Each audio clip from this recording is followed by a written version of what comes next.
What is the song about and what is the message of the song? If bearing in mind, we'll compare it. So first episode, Someone Like You, the content of the song is, I'm a bad ex-girlfriend. Yeah. Content of the second song, I really miss this person that died. How would you sum up this song in a sentence? I want to get you drunk and fuck you. And I'm not sure if you can consent or not.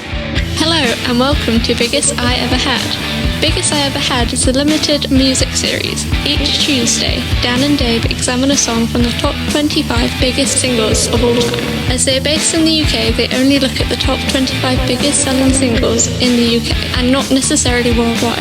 The official charts company issues data for any placement of a song in the ranking. All information is correct at time of recording. Listener discretion is advised.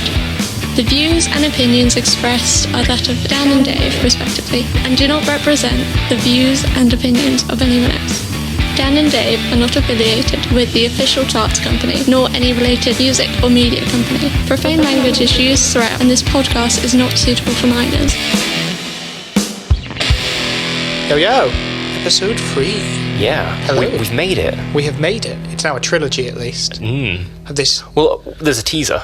There's a teaser. So it's like a 3.5. Yeah, last episode, if you listened, and you should be listening to every episode, we're releasing them weekly, in case you didn't know. And hello and welcome if this is the first one you've ever listened to, but you should have there was some gold in the last episode. Yeah. You know, if you want to know my opinions on P. Diddy, and I know we all do, you should really have listened to the last episode. But hello, how are you, Dave? I'm very good, thanks. How are you, Dan? I'm not too bad. The one thing I would mention, we didn't say this last time, we're recording a load of these in one go. Yeah. So we're pre-lockdown. So we're not breaking any laws. We're not breaking any laws yet. So don't call the police on us. Don't call the COVID police on us. Not that you know where we are. No. We're in an undisclosed location. For all you know, we could be in Wuhan. We could be, or New Zealand, which is pretty much normal now. So, yeah. Anyway, episode 3. Now, I was quite looking forward to this one because I have a lot to say, and I know you definitely have a lot to say about this one. Blurred Lines by Robin Thicke, featuring Pharrell Williams and the rapper T.I. Do you like the song? Just objectively, do you like it? I do like the song. I like the music of the song. I don't like the content and everything surrounding the song. I don't like what it stands for. No. But I can appreciate it as like a throwaway pop record. My opinions towards this is kind of the same as my opinions towards like R. Kelly's music. I like some R. Kelly songs. Now knowing what he wrote them about and the context that he was writing them and the recording process and how he used that money, I feel a little bit uneasy listening to R. Kelly's music. Yeah. And I mean, this is nowhere near as far as that. No. But there's a similar sort of like, it's very difficult to separate the art, and also the art itself is quite controversial. Yeah, it really is. The content of the song and everything about it. Yeah, it's not one where you go, oh, well, why would anybody have an issue with that? No. And I think as time goes on, it's going to get worse. It is going to get worse. You kind of can't release and record a song like this anymore. This is very much like as far as you can go. And it wasn't that long ago. No, that's shocking, isn't it? That stuff has changed so much that you could not release this now. No. And not expect to be completely cancelled. Yeah, I mean, this is the weird thing is that, like, this is I mentioned in the first episode how the first few episodes are contemporary artists, and even though P. Diddy hasn't had a hit for years, he's still about, he's 50, he's not that old, it's still fairly current. This is probably, I think this is the most current song that's on the list, I think. I don't think there is one, I mean, there might be one actually in a couple episodes' time, which was a couple of years later, but it's certainly one of the more recent ones, and it's probably one of the most dated. And it's amazing not only how dated it is, but how quickly it's become dated. Yeah. And how quickly, like, you listen back to something by, like, some sort of, like, Chuck Berry song from the 50s, and you go, oh, shit, you wouldn't get away with that now. Yeah. And but it was written in the 50s. And you get away with it because it was a different time. Yeah, exactly. And the whole sort of different time argument does make sense, because it was written and recorded then. Yeah. Like Little Queenie, she's too cute to be a minute over 17. Yeah. You wouldn't get away with that now. But you certainly get away with it from a song from the 1950s. Yeah, I mean, even the Beatles, she was just 17, you know what I mean? Yeah. Which isn't that controversial, but there would be think pieces if that song came out now. Oh, yeah. There'd be people going, oh, is it glorifying, statutory? Is it? Yeah. There would be people commenting, but back then it was just like, oh yeah, he's just making a little light-hearted joke. Yeah. And in some ways, maybe people have got a little bit too sensitive to those things. But with this, I wouldn't defend this as being too sensitive. If you got offended by this song, I wouldn't be like, well, you're a bad person. No. I'd be like, okay. I mean, I maybe wouldn't be as extreme to you. I would still listen to this song if it came on. Yeah, I wouldn't change the radio out of like protest. Because you can still listen to it. It's still like the music itself's fine. It's pleasant. It's got some catchy lines in it. It's just when you take that as a whole, and then you add in the video that you know exists, that the music can't escape from. Which we will get to. I mean, separating the image from the music is very impossible. Yeah. So I think first of all, let's start with a little bit of background of the artists. I think one of these artists is super, super famous. Yeah. One of them was famous for a very brief period of time when this song came out. Yeah. And one of these artists was very famous about 10 years ago. Yeah. So I'll start off with the one that isn't really famous, wasn't famous before this song, and has not sustained a career after this song. And that's Robin Thicke. He's an R&B singer. He didn't really ever sort of have any sort of major chart success in the UK. There's been a few songs over the years that you might have recognised that he was a songwriter on. Yeah. I wouldn't really call that a successful career in the UK. I think he had more success in the USA. Certainly not a household name. Certainly not like some big successful artist, but was quite popular with a certain demographic. He's the son of the actor Alan Thicke. Yeah. Who's from the show Growing Pains, which I've never seen. Never seen. And I also don't know if that was successful in the UK. Often you'll sort of hear about American shows and I'll talk to my parents about it and they'll go, I've never heard of that because it was never shown in the UK. Or it'll be something like Dallas, which was huge in the UK. So I honestly don't know. But he comes from a showbiz family. That's kind of the main thing I would take away from that. He's not somebody that like came from nothing. His dad was a millionaire, like famous actor. You know, I'm sure that didn't hurt his career. The next artist is Pharrell Williams, who this is one of 2 appearances on this top 25 that I know of, because he might have produced some other songs along the way, but I know this is one of his 2 appearances. Obviously incredibly successful super producer, has produced, if you've heard a song in the radio in the last 20 years, you've probably heard one of his songs. He's part of a recording duo called the Neptunes, with a guy called Chad, but Pharrell's kind of the face of it. They met at jazz camp when they were like 15. He's also like a lot older than you'd think he is. He's like late 40s and he looks the same as he did 20 years ago. And he got his like career started by like making songs with like Missy Elliott and things in the 90s, and has had an incredible and multiple genres, multi-instrumentalist, plays God knows how many instruments, sings himself. I mean, I don't think he's talented. He's very super talented, and like he's kind of distanced himself from this song. Oh yeah.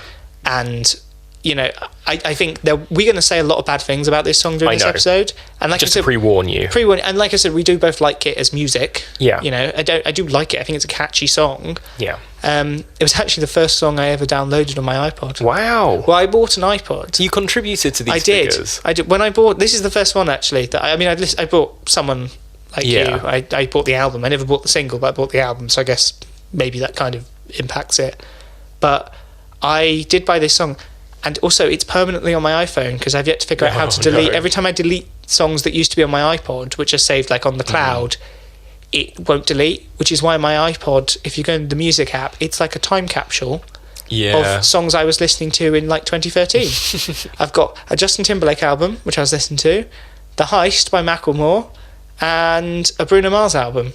Oh wow. And Blurred Lines, and then a couple random Kanye singles. That's all I have like saved. I mean, obviously I have an Apple Music subscription, so I do listen to more music than stuff that I was listening to on the bus in 2013. Yeah, that's all you have. It was the peak of music. Nothing before that was any good, nothing after that was. And I bought an iPod and like just downloaded what was in the chart at the time just because I could, and this was one of those things. So this song is permanently on my iPod. I do like it, but I will be saying a lot of bad things about it. Yeah. And Pharrell is definitely the best of these 3 artists. Definitely, yeah. Not just in terms of his success, but in terms of his talent. Yeah. And I would like to sort of go, if you're a big Pharrell fan and you think I'm spending this episode, I'm not putting any of this hatred towards Pharrell. No. And he probably, like, doesn't deserve it the most, but he probably contributed more to this song than anybody else. Yeah. And also, I know he's apologised for aspects of this song, but I don't think he can really deny the fact that he knew what it was about. Yeah. If not when he was featuring in the lyrics, particularly when he was in the music video, he must have had some kind of knowledge about what it was going for. And then finally, the third person on this song is a rapper called T.I. He's one of these people, I don't think he's ever had that many hits himself, but there was a brief couple year period where he featured on everything. Rihanna songs, Justin Timberlake songs, any rapper they just throw T.I. would have an extra verse. Whenever you think of a pop song that kind of awkwardly has a rap verse added on at the end, he's kind of one of those rappers.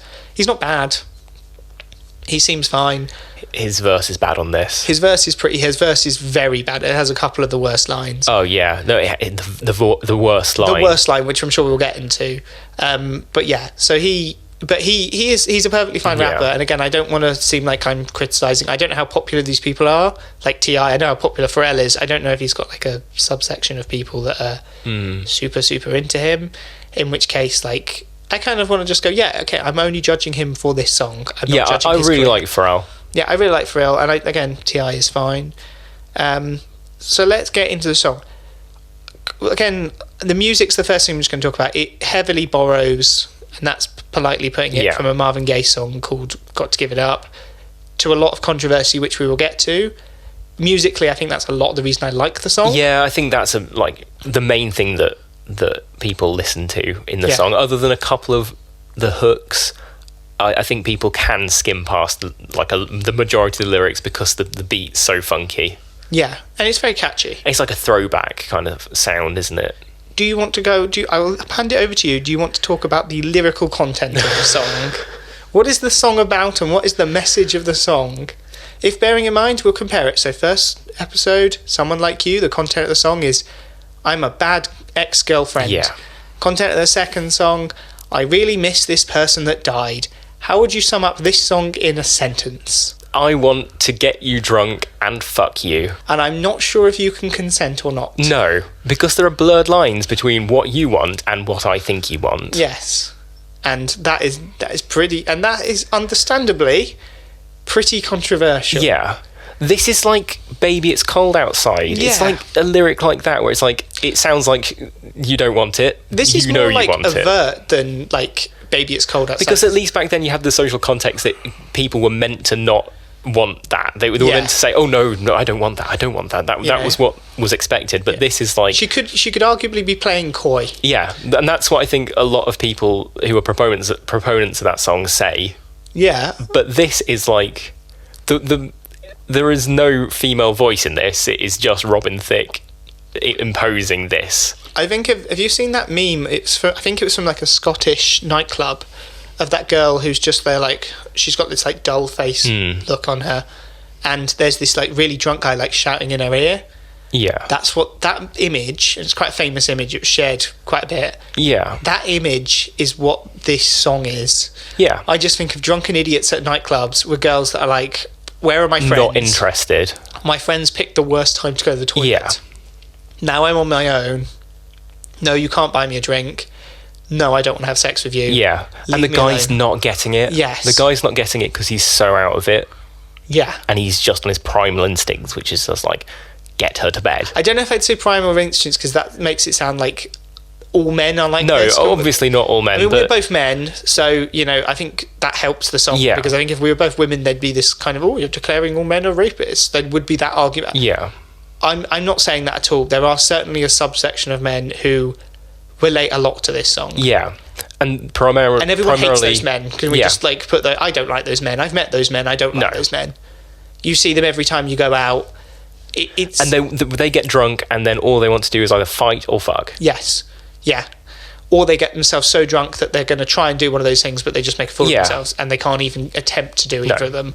Yeah, and it's pathetic. Yeah. And I'm glad that people hate that behaviour, because I think it's existed for years. It's not a new thing, but I'm glad that people have really come round to... Yeah, that's shitty behaviour.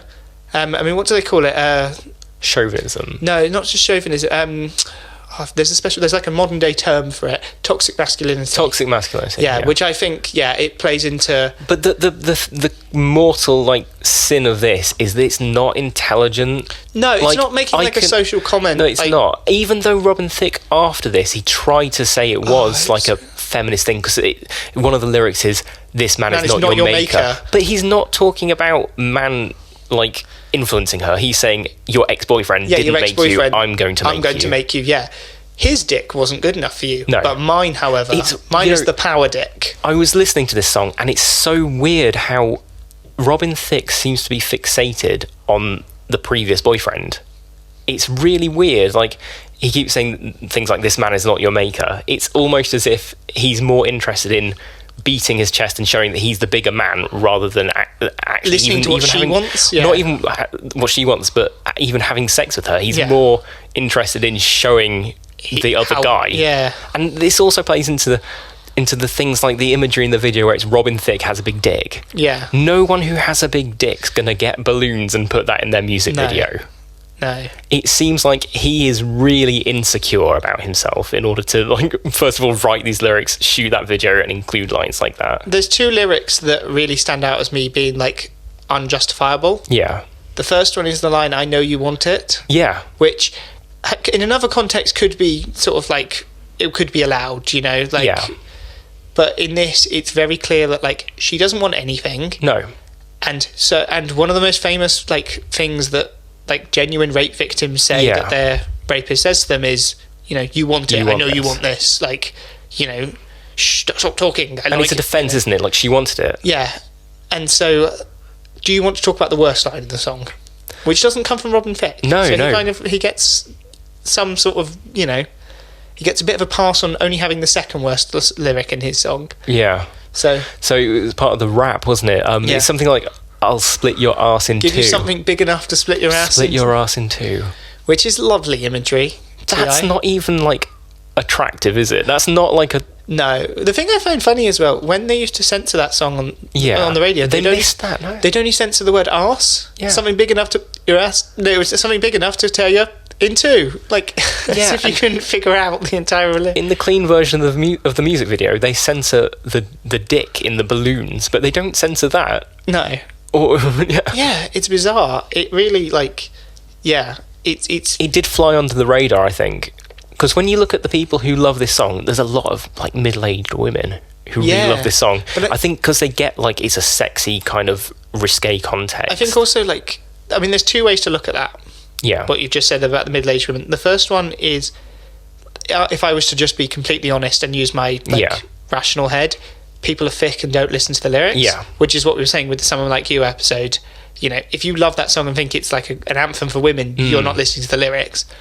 The second one that you could kind of go is, you've got to look culturally what was really big at exactly the same time at this song. Yeah. Which was the 50 Shades franchise. Which, again, a lot of feminists came out and said, yeah, but BDSM can be feminist. Yeah. 50 Shades is not in any way feminist because there's a imbalanced power structure, and it's basically about a woman being dominated. As for the whole point of BDSM and the whole point of equality is that, well, not the whole point of equality, but the whole point of BDSM in a feminist context is that there is consent. That this woman might very well enjoy being tied up and whipped, but she has chosen to be. So the whole power dynamic of the 50 Shades franchise was, you know, this poor woman gets tied up, gets whipped. She loves it, though. Yeah. And I feel that attitude of, like, yeah, she wasn't in for it, but thank God the guy unlocked her sexuality by basically forcing her to do it, and it turns out she loved it. Yeah. And that's kind of the message of the 50 Shades franchise. I've never seen them or read them. I tried watching the first film. I couldn't. I've not seen them. All I know is that the person that I know that tried to read it said the book was full of grammatical mistakes. Yeah, grammatical. Well, she used to write on her BlackBerry. She was like sat in a cafe. But again, I do think that, like, when we take a step back, we'll look at this time period, and the song and the film will kind of be linked. Yeah. And that kind of attitude of, like, I know you want it, baby. Like, that sort of thing. They both kind of, and I think quite quickly people went, actually, no, that's not right. But what I'm surprised is that it was allowed to be as successful as it was before people came to that conclusion. Which, the music video. It's shocking, isn't it? I mean, we have the internet. If I want to see boobs, I can see boobs. Yeah. And I don't really care about that. And it was controversy for controversy's sake. And if I want to, like, there's a lot of think pieces about, like, modern pornography, and this isn't a pornography anti-podcast or a pornography pro podcast, But one of the things people often talk about is how damaging pornography can be to younger men because there is a power imbalance, and it shows sex as being like the man holds the woman down. Yeah. And it's what the man wants to do and not a mutual open thing. Yeah. And that's something that people often discuss. Porn is one thing, though, because porn is for over 18s. Yeah. And the demographic is that an over 18 who is... And again, I know a lot of young people watch porn under 18. I'm not saying that I'm not naive. But the whole point is that, but it's content for over 18s and they should be old enough and mature enough to make their mind up. And if you're an under 18 watching porn, then it's your parents' fault for letting you have access to it. And I get that argument. With a music video, even the uncensored version, it's basically 3 fully clothed men ogling these young women. I mean, that's the other thing. They're a lot older than these women. These women are clearly like in their early 20s. Like very young. Particularly Pharrell. He's so much older than they were all like 40. Age. Yeah. All 3 of those men are like in their 40s. So you're watching men in their 40s ogle women. I mean, even in the uncensored version, I just think that's a really dangerous message in the modern world to put out for mass media. Yeah. I would have no problem with, if it was, a softcore porn film, I wouldn't have an issue with it. No. But because of the very medium of the fact that you're going, I'm going to make a music video of this, that to me is dangerous. And that to me is, it sends a really backwards message. Yeah, it's a really backwards message. And particularly with, there's a heavy insinuation that they're getting these girls because they're rich, famous men. Yes, yeah. And the women just look bored. Obviously they were directed like that. And I think I wouldn't have an issue with it if they were like a lot of like strippers in older music videos. We were talking in the last episode about P. Diddy and a lot of cliches from his episode. In that episode, we were talking about a lot of the cliches from his music videos. The women always looked like they were having a good time. Yeah. Okay, you're a stripper dancing on a pole for like 30 leering rappers. You've chosen that. But you've chosen to do that and you're enjoying that, and arguably that is feminism, because as long as the woman has chosen to do that, that is feminism. It's about choice, and a woman shouldn't be slut-shamed if she wants to take all her clothes off for men. If she's doing it for herself because she feels empowered, nobody should have any issue with that. But the way this video, it just reminds me of like casting calls. It's really sleazy. Yeah. It's not sexy. There's a book that came out in about 2003. It was called Confessions of a Video Vixen. And basically, it was this woman who, she had been in like various famous rappers' music videos over the years. And I don't want to single out rappers, but they just tend to be the more recent example I have. I'm sure, it went on just as much, people like abusing their groupies and things in the 70s and 80s, and every musician has kind of, not every musician, but every genre of music has had people like that. But she talks about how there would effectively be this roll call of like women who would turn up to these music video shoots and be told, take all your clothes off. Yeah. And basically all the entourage would just look at them and kind of sexually assault them, and maybe one of them would get a job. Yeah. And it was purely just, they want to see some gratuitous nudity and they want to abuse these women. Because they have the power dynamic over them. A music video by Robin Thicke and Pharrell shouldn't remind me of something that I read years ago in a book about women being abused. No, it shouldn't. Like, my first thought shouldn't be, you know what this reminds me of? This analogy I have about these women going to a casting call and being abused. And that shouldn't be my first thought. My first thought should be like, hey, look at this fun music video. Yeah. If you want like half-naked women dancing in your video, but I think it's been directed in a very deliberate way. Yeah. They didn't say to these models, act really happy, and then they turned up and just like, I'm bored, I'm going to phone it in. No, they've deliberately made an artistic choice, make these women seem like they're not enjoying this. And that's weird. It is weird, and it's got to be a deliberate choice, because they don't look like they're there having fun. Now, finally, the last point I sort of want to talk about with the background of the song, the lawsuit. Yeah. Now, a few things came out of that lawsuit. First of all, Pharrell pretty much openly admitted he kind of just stole the song. I mean, he says he was heavily inspired, but that's lawyer speak of, I haven't got a leg to stand on, I know I've ripped it off. I mean, he doesn't need to rip off songs, and I'm not going to criticise him for it. Every great artist has stolen, every single one of them. And if you think that they haven't, then you're naive. Everybody is inspired by everybody, and I don't have an issue with that. Two things that came out of it, though, was, first of all, Robin Thicke openly admitted he didn't write any of the song. He just basically says that he was off his face on drugs. Yeah. He turned up. And just was completely not present at all. And the other thing that came out of it was that basically Pharrell was quite big on distancing himself from the song. Yeah. And, openly admitted, I think there's a quote where he says, reevaluating the song now, I would have done things differently. Some have interpreted that as saying he would have used a different beat and he wouldn't have infringed on copyright. Some have interpreted that as him kind of backtracking and going... Yeah, that's how I interpreted it. Yeah, I'm a married man with kids. Maybe I shouldn't be... Yeah. It's shocking because Robin Thicke actually said, in defence of himself, that it's not sexist, I'm a married man. This is meant to be a joke about sexism. Yeah. Where's the joke? It's not funny. I'm not laughing. No. And again, I'm not a prude and I'm not somebody that is very reactionary. No. I'm the opposite. I think I'm very measured on most things and I'm all for freedom of speech, but it's very hard to justify this and go, oh yeah, no, it's just this. Yeah. And I think what's funny is going into sort of now the historical context. Obviously we know about the lawsuit. For those that don't know, the lawsuit was found in favour of Marvin Gaye. They basically had to pay all the money that they pretty much made from the song to Marvin Gaye. Yeah. A lot of people have said, and I'll get onto it, that it's kind of fucked up copyright law, particularly in the US. The UK has a slightly different system, so this is a UK podcast. I'm evaluating things from a UK perspective, but it still has, impact. But basically, because although it sounded, a lot of people some came in defence of, I noticed a lot of people came in defence of Pharrell, Nile Rodgers from Chic came out and said, I don't think that they sound the same at all. Which, it's kind of lying, they do sound very similar. But, he was sort of very, positive about Pharrell and, he's inspired by things, and I'm inspired by things, and I've spent my whole career being inspired by things. There's nothing wrong with it. I didn't see anybody come out in favour of Robin Thicke, and in fact, multiple people came out against Robin Thicke and blamed him, which is really funny because of the fact that he didn't write it. He's pretty much openly admitted, I had nothing to do with this. I was just in the right place at the right time. Yeah.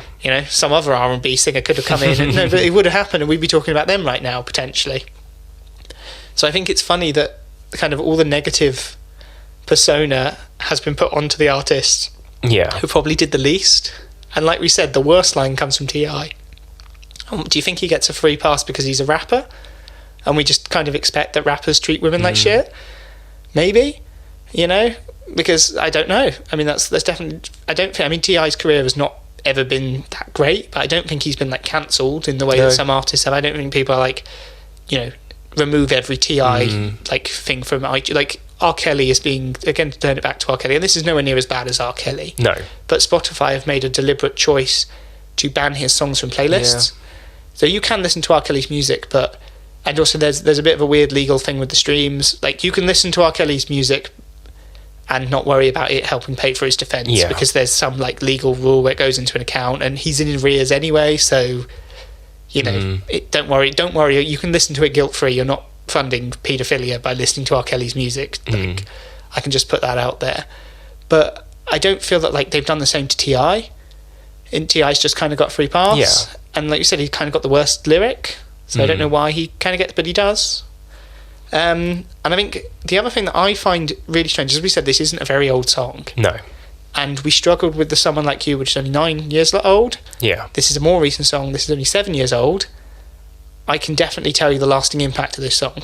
Yeah. And I think it shows you quite clearly how attitudes towards women have changed. Yeah. For the better. I'm not complaining, but I don't think if this song came out now, it wouldn't be as big. No. It might be as big, but it would be all in condemnation. Yeah, there wouldn't be that many people defending it. No. And that, to me, is surprising because it's only 7 years. Yeah. And that doesn't feel like a very long time. But I guess the Me Too movement happened. Yeah. You definitely can definitely say that. Yeah. And I think attitudes have just changed in general. And I think particularly the media, as in the media industry, after the Harvey Weinstein scandal and the whole thing with the casting couch, and it was all stuff that kind of people knew was going on, but it came to the forefront. Yeah, there's an extra spotlight now on the media industry. I don't think people would be like, oh yeah, no, it's perfectly acceptable to make lighthearted of women having to dance for older men to get a job or whatever. You couldn't get away with that now, and rightly so. You shouldn't really have been able to get away with it then, but what's done is done. So I think that will probably be. So why do you think it sold so many copies? I don't want to say specifically in the UK this time because it was a worldwide hit. So why do you think it sold so many copies? I think because people initially didn't look into what it was saying. I think they heard the beat, catchy beat, they heard the hook lines. Before I looked at the lyrics when I was researching this, I didn't actually notice that the line in the rap. Yeah. It's at the end of the song as well. It's at the end of the song. It's really quick. It's kind of like buried under other production elements. So I think people, they didn't quite grasp what the actual meaning is, if that is the intended meaning of the song. But in my opinion, it's quite blatant that the meaning is that someone is not quite sure that the person that they're going to sleep with is actually consenting. Yeah, and I don't have an opinion otherwise. No, I think a lot of people they say sex sells, and it's a song that's focused on sex. Yeah. It's got sexual lyrics. It's got sexual lines. People love sexual songs. Yeah. But I don't think they read that extra bit further into it and put the whole picture together. I mean, I don't want to act like the world was always naive. I think part of what made this song catchy, even when it came out, it was quote-unquote controversial. Yeah. And I think it becomes like this feedback loop of somebody on the internet says, have you heard this new controversial Robin Thicke song? Yeah. Someone goes, no. And they go, well, it's disgusting. You should listen to it. Yeah, or, did you see that music video where it was topless women? And everyone logs into YouTube. They look at it. It gets a view. They then write a think piece about how disgusted they are. I'm reminded of, there was a thing, so Alice Cooper, when he wrote the song School's Out, which was a big hit in the UK, Mary Whitehouse, who was kind of like a campaigner in the 60s, 70s and 80s against tidying up television. And she was sort of a moral, the morality police. Yeah, it was all very odd. I mean, nowadays, a lot of it was kind of homophobic as well. Yeah. So, and I'm not defending Mary Whitehouse. She was a piece of shit. Fuck that woman. No, seriously, burn in hell. She said some awful things about she did. Race and sexuality, and she had these weird views on Christianity, and fuck that woman. But she tried to get the song School's Out. Alice Cooper banned, and some radio DJs did comply, local ones. It was never banned by the BBC or anything, because it's a fairly inconspicuous song. It's literally about the end of school. There's no double meaning to that, but because of her actions, it ended up becoming a #1 hit. And when Alice Cooper came to the UK, he sent her a bouquet of flowers to say thank you, and says, please can you ban my whole album. And I think that kind of sums it up, is with this song, is the controversy probably helped its sales. It did, but has harmed its legacy. Yeah. I don't know if we mentioned it. It's been banned at a lot of universities. Yeah, I can imagine why. Yeah, I can imagine why as well. I don't think it's going to have a swing background. I don't think banning music's I'm not agreeing for banning music either. I'm all about free speech, but I can understand why universities would make that decision. Because there's particularly a problem with rape culture on campuses. Yeah, and also at the end of the day, if the university are making the decision to ban a song, that's bad. But if the students are going, we don't feel comfortable you playing this song, can you please ban it? I don't have a problem with that. I mean, and it's just the student union bar. It was student unions. Yeah, it was student unions. I mean, it wasn't like if you were listening with your iPad, walk around, someone's going to slap it out of your hand and go, how dare you? You're under arrest. So I think we've kind of touched upon the lasting influence. I don't. What do you think? In 10 years' time, will people still be listening to Blurred Lines? It might get played here and there. I think it'll end up on compilation. It's killed Robin Thicke's career. Yeah, I don't think he's ever coming back. I talked about I think previously about one hit wonders. Yeah, he has had other hits, but not really. I mean, your next single being a charting single isn't really that impressive. He's never having another hit single, and I'm just going to call that here. Yeah, I don't think that's going to happen. And that's just that, really. Unless something dramatic happens. Unless he goes and writes the killer single. But then I think that what would happen is that it wouldn't be him, because the problem is him. Yeah, it's not the song. And I think anything that he releases now will be It's what he represents. It'll be contextualized as Robin Thicke did this in the past. Let's say he goes and writes Bohemian Rhapsody Part 2. Yeah, the record label are going to go, this is a fantastic, huge hit song. If we give it to you, though, it's going to be buried. Why don't we give it to another artist and you get a songwriting credit? Yeah. And I think, because he's clearly a talented guy, I think that's what his career will look like. I don't think he's going to be a pop star ever again. No. For that brief window where he was. No. But anyway, it's time to end up the episode with Tenuous Kanye. So, for those that don't know, every week I try and tie the song or the artist to the most important man in the universe, or at least the most important man in his own universe, Mr. Kanye West. This was a very easy one. Both T.I. and Pharrell have worked with Kanye on multiple songs. Like T.I. has appeared on Verses, and Pharrell has produced songs by Kanye. I mean, again, with contemporary artists, it's very easy. Yeah. Next week, we don't have a contemporary artist. So it's going to be... It has been a little bit harder, but I have found a link. But most recently, T.I. featured on a song with Kanye called Ye versus the People, where T.I. kind of speaks for all of us, as Kanye spouts his reasons for being a Trump supporter. Now, I'm not saying you can't be a Trump supporter, but like any political leanings, you should have a reason for it. Yeah. Saying I like Trump because he's got dragon energy isn't really a reason, among many other things, and about how he's a man and Hillary doesn't have like energy. I mean, it's not even Hillary that's running up against.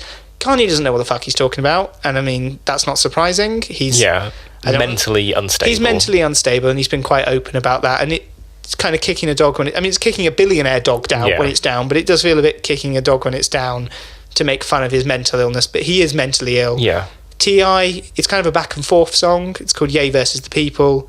Basically, T.I. speaks for all of us and kind of calls out Kanye on his bullshit and goes, okay, Kanye, that makes no fucking sense.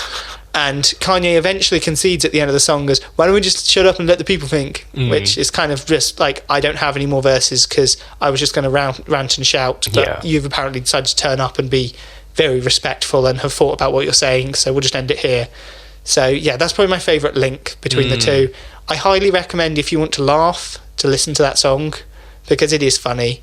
T.I. just tears into Kanye. He's not nasty to him, there's nothing personal, but he destroys his arguments in a very succinct way, which I like, because that's kind of the best way to shut somebody sort of ranting up, is destroy them with logic. But that ends episode 3. Next time, we'll be reviewing and analysing Survivor's Eye of the Tiger. So for more Dragon Energy, subscribe and look out for that when it drops. Yes, every Tuesday. Anyway, goodbye. Goodbye.